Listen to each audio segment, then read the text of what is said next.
Hello. Okay, yes, so I'm going to talk about isolation today, which is probably one of the most overloaded terms in all of computer science and engineering, but we're going to try to be very specific about exactly what I mean by isolation. I work at Fastly.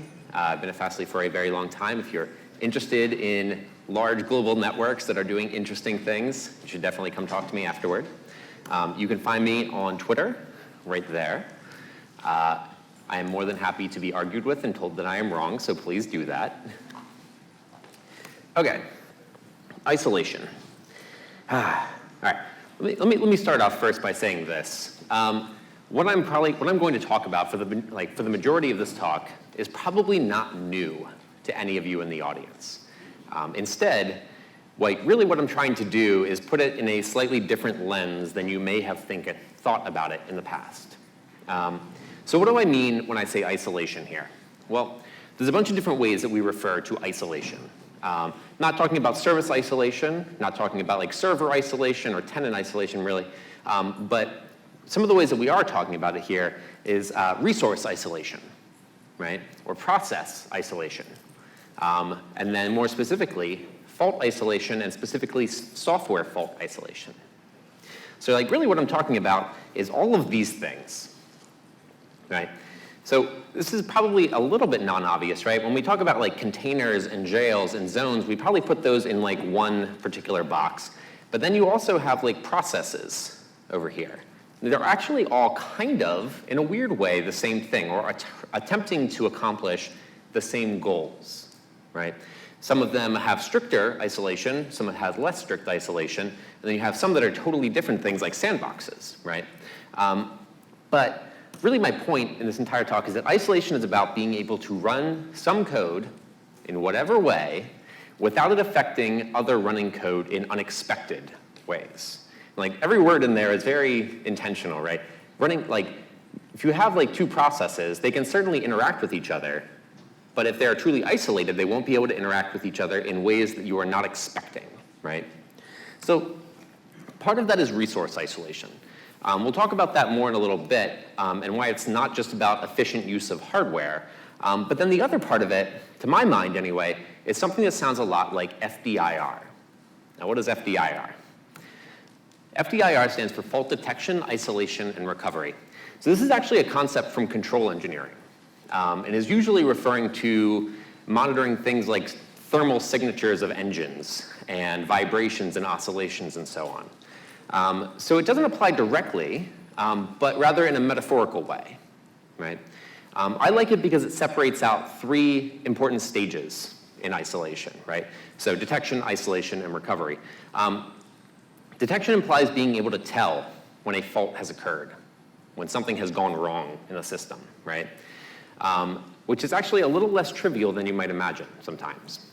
Isolation in our world means being able to prove that when a fault does occur, that its blast radius, for lack of a better term, is limited, and we know exactly how much it can affect. Recovery means, in my mind anyway, being able to ensure that the execution of this program can be continued. Or rather, not continued, but restarted, right? And that the host environment, the system as a whole, can still continue unabated. And in a computer program, most of what this is, actually, in my opinion, comes down to two things: control flow and data flow. When I say control flow, what I'm talking about is the analysis of the set of possible paths that an execution of a program can take, right? Which, for what it's worth, is not always actually decidable, right? If you have, say, like computed go-tos in a C program, you may not actually be able to tell exactly where they go, for instance. But in some programs, you certainly can tell.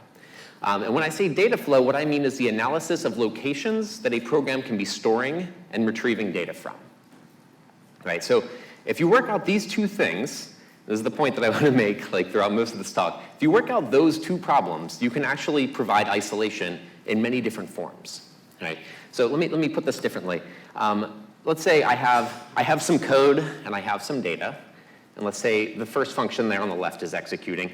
Isolation is really about me being able to say that, like, okay, this function can write data into this part of memory, but it can't write to that part. Or this function can call this other function, but it can't call this one, right? So if you can make a system in which you can prove that sort of thing, you can provide most of the forms of isolation that we care about. Fault isolation is really about reducing the set of possible faults to something that is knowable and recoverable.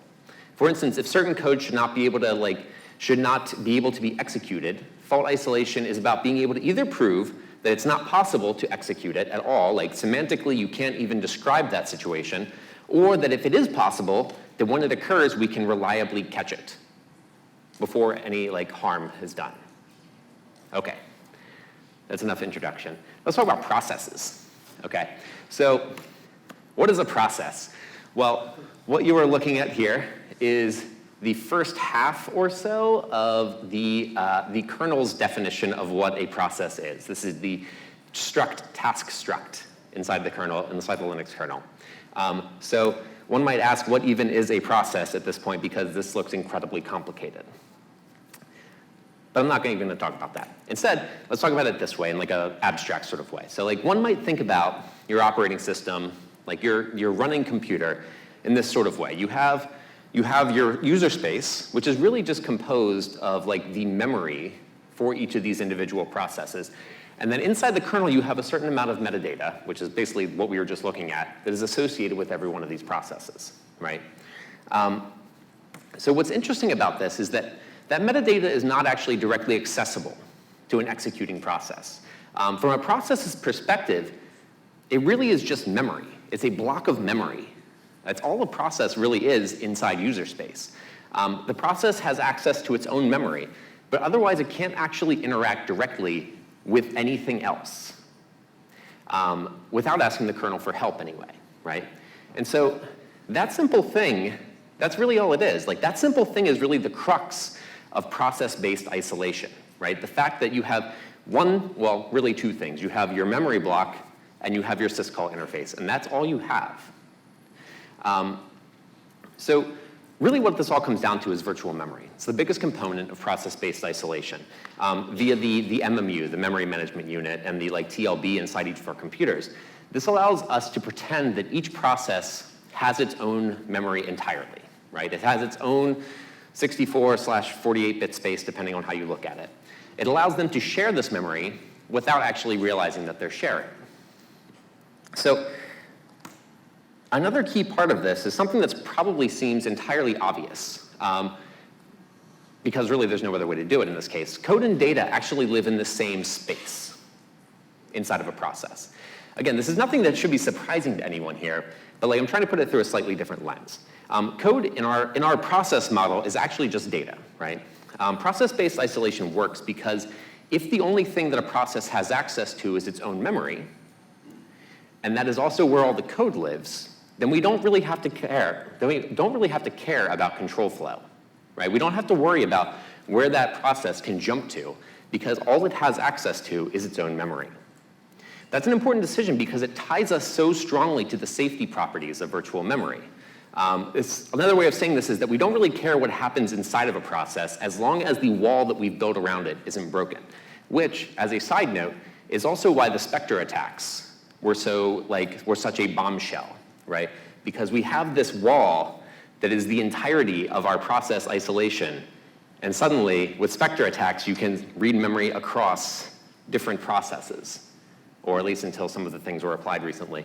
But that's actually that's why it was such an important vulnerability. So the other thing that processes have is access to an interface with the kernel, syscalls. So syscalls tend to be calls that affect the process itself, so they're affecting that metadata that's associated with the process, or they're allowing communication with other processes allowing communication with other processes in a very defined manner. So, for instance, it's via syscalls that we give processes the ability to interact with things outside of them, right? So if I were to say in this process, mmap this particular file, and kernel just plops it right there into my memory. That's really all it has access to, right? So, of course, since all I have is memory, it's just yep, I'll just map this file, boop, right there, great. And then if this other process were to map the same, It just drops it right in the same place, right? And so it is via the kernel that processes actually are able to interact with anything at all outside of themselves. Okay, let's talk about containers. Here's something that probably is not surprising to most people in the room. Containers are just processes. That's really all they are. So they are processes with like a couple little things added to them, specifically namespaces, as well as C groups and seccomp, right? And so I will say this, for like further information about this, I am not a container expert. Literally watch any talk by Jesse Frizzelli, and you will learn everything you ever wanted to know about containers. So I'm not going to talk about these much.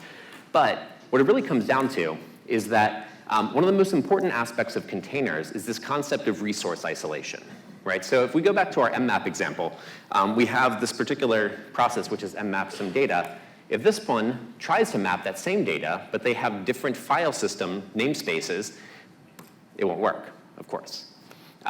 So this is like the way in which resource isolation is not just about like preventing things from using too much memory or anything. Resource isolation is in fact like still a security constraint, right? It's still a way of preventing processes from interacting with each other when you don't want them to. All right, we've talked about processes and containers. Let's talk about a super different one, dynamic libraries, right? So this is essentially DL open, right? So we're going to use the linker that's built into our process, and we're going to open a separate library. We're going to load its code into our existing process, and we're going to run it. What could possibly go wrong? So interestingly, you might think of loading dynamic libraries in a similar way to the way we were just talking about processes. The extant symbols inside the process form the interface through which the library can get resources, right? So if the library, say, has an undefined symbol, it'll grab that from the rest of the process.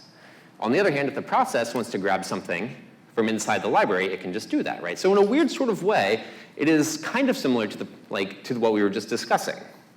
The trouble with this metaphor is that it doesn't work at all. Yes, those interfaces exist and you can use them, but the problem is that those interfaces are actually just convenience, right? Going back to like that process model again, everything inside memory here is really just, it's the Wild West. Like you load libraries into a process's memory space, and the issue is that essentially the library can access any memory inside the process.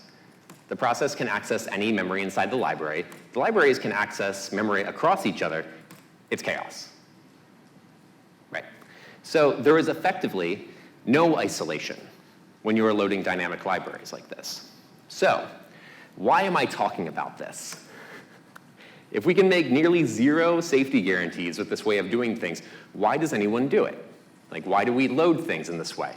And the answer is that it really comes down to overhead a lot of the time, right? So if you have two separate programs that need to interact with each other and you put them in separate processes, you might be saying like, all right, I'm going to send a message to this other process, and then the kernel's like, okay, I will then take that message and I'll queue it up. And then later that process is like, I want to receive. Okay, here it is. Okay, whereas if you load your two programs into the same address space, what you can do is just call, right? You can just call something inside the other library, right? So a lot of this really comes down to overhead, and the problem is that high-performance systems with many small tenants and strict latency requirements may find that VMs, containers, and even processes can be too heavyweight, right? And so this is a problem that we actually face at Fastly, where when people sign up and start using Fastly, they would like to write programs that run at the edge of our network, right? And if I were to spin up a process for every one of the requests that comes into our system, our servers would melt, right? And so instead, we do something slightly different, right? So how do we, what are we to do if we have traditional isolation techniques that are too heavyweight, and then on the other hand, we have lightweight techniques that are far too dangerous, what can we do? And the answer is higher level isolation, right? One way to address this is if the language that you are using provides a way to do it, you can compile the code such that it is provably safe. So let's talk about WebAssembly. This is a tiny little WebAssembly program. I will walk through it just briefly here. So at the bottom here, you can see a couple like important lines. This is where it's defining its memory, right? Unlike a normal process, like a WebAssembly program requires you to define an external memory. You say, okay, I have memory, it is one page, and here is some data that I'm going to put into it. Right? So in this case, I'm putting data at offset 16 in the memory, and I'm putting more data at offset 32. Right? And that is all the memory that program has access to. Right? So up here we define a function, and so it's a stack machine, WebAssembly is. And so what you'll see is I'll put 16 onto the stack. I will then load the value that's at 16, which is that line, which really is just 32. And then I'll call puts using that data, which will then print hello world to the screen. One of the interesting things about this is that unlike in like the normal process space thing where you're loading a library into your existing process, you can't just grab any function, right? Instead, you actually have to explicitly import a function into a WebAssembly program, right? So essentially, there is no way to express calling a function that you haven't explicitly defined or imported. Remember, going back to control flow. So one of the interesting things about WebAssembly is that unlike a normal process, which is just memory, a WebAssembly program looks more like this. Your code is actually entirely separate from your memory, right? Your linear memory is one thing, but your code is there's no way to say take an address to a particular like piece of code. There's no way to get a function pointer in that way. There's no way to do a computed goto. And this is all just in an attempt to be able to provide structured control flow so that you don't have to worry about programs executing things that they're not allowed to. So one of the ways that this is done is via like a special form of indirect call inside of WebAssembly. So here we have defined a couple of functions, and then we put those functions in a table. And then up here, we make a call indirect using that table in order to call one of these things. So essentially, this is like in C, if you were to take a function pointer, having tables and call indirect is kind of the same sort of thing in WebAssembly. And if you were to use the WebAssembly compiler for like Clang, this is the kind of thing that would come out if you were using function pointers. So all of this, again, is just a way of saying, like, of providing control flow safety. So given that you can only call functions which the host environment has allowed, and have no way of referring to code locations as pointers, and by extension have no way of doing things like computed gotos, control flow is a check. Likewise, given the fact that all memory dereferences inside of WebAssembly are bounds checked, all related faults are bounds checked, we can then also say that data flow also applies to this. So essentially what I'm saying here is that if we had some way of compiling WebAssembly into a standard process, into a library that you could load into a process, we could actually provide isolation, right? Because we have those two things, control flow and data flow. So that gets us closer to our goal, which is being able to run many tenants in a single process in a single address space. Great. So if we can compile our code to WebAssembly, we can get the safety we need. And it turns out that Clang, Go, Rust, and others now have WebAssembly backends. We still need a way to be able to compile that WebAssembly to native code, right? Just WebAssembly having the semantics of this doesn't actually help us if we don't have a compiler. So the project that my team has been working on inside of Fastly has been working with Mozilla on this project called Croton. So Croton is a code generator specifically for WebAssembly, and specifically meant to be able to generate isolatable code. We developed like a decent amount of code inside Croton on top of it, which ends up implementing basically the exact isolation scheme that I was just describing. There are a bunch of details that are interesting about this, but I believe I'm just about out of time, so we're actually going to skip the entire next section. I apologize. But you were going to get to see machine code. It was great. All right, review. Isolation. Incredibly important to the way that we build programs today and do computation today at scale. Having a unified way of thinking about the effects of isolation, or lack thereof, seems even more important to me. Rather than thinking about the tool, say containers or jails or whatever, thinking about the guarantees that are offered by them and what your programs actually require seems like a useful thing. And finally, WebAssembly. Super great. Thank you.